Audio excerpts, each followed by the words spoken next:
Bonjour, je voulais vous faire une vidéo sur une des grandes difficultés pour les parents, c'est de laisser explorer le monde à nos enfants, à nos adolescents et à nos jeunes adultes sans le faire à leur place.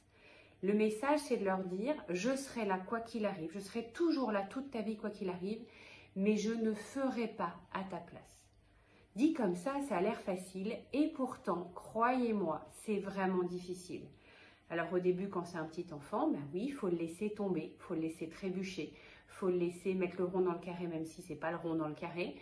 Et puis en grandissant, il faut les laisser ne pas réviser des devoirs par exemple et avoir une mauvaise note, ne pas dire t'as bien pris ton sac de sport et qu'il ait peut-être une heure de colle. C'est peut-être quand c'est un jeune adulte, lui laisser sécher les cours et voir les conséquences et le laisser sortir et voir les conséquences en étant toujours là, sans éteindre son téléphone, en étant présent, mais en laissant explorer le monde, en laissant prendre le bus à l'envers ou commander les mauvais draps. Ça, c'est un clin d'œil pour ma fille. C'est très difficile pour les parents, mais le but, c'est que l'enfant soit autonome, qu'il aille dans sa vie et qu'il sache faire. Si on fait tout à leur place, quand ils deviennent des jeunes adultes, ils ne savent pas faire, ils ne sont pas habitués à aller faire de la randonnée ou du camping ou lire une carte. Et on va dire, ah ben voilà, et ben vraiment, il a oublié, il s'est trompé, il s'est perdu.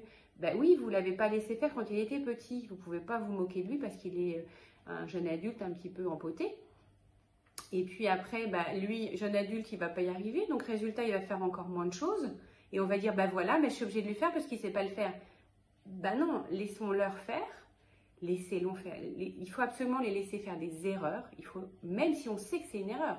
C'est dur de faire coucou à sa fille qui est dans le bus et qui prend dans le mauvais sens, avec un grand sourire. Parce qu'on se dit, mince la pauvre, mais il faut absolument les laisser faire des erreurs. Comme ça, ils vont apprendre et c'est grâce à ça qu'ils vont apprendre. Et plus jamais, ils se tromperont en prenant le bus. Et c'est pas quand ils vont aller prendre l'avion et que c'est hyper important ou pour un entretien d'embauche qu'ils vont se tromper de bus. Il vaut mieux que ce soit pour le stage de 3e. Donc, laissons explorer le monde aux enfants en étant là. Je suis là, mais c'est toi qui fais. Je ne fais pas à ta place.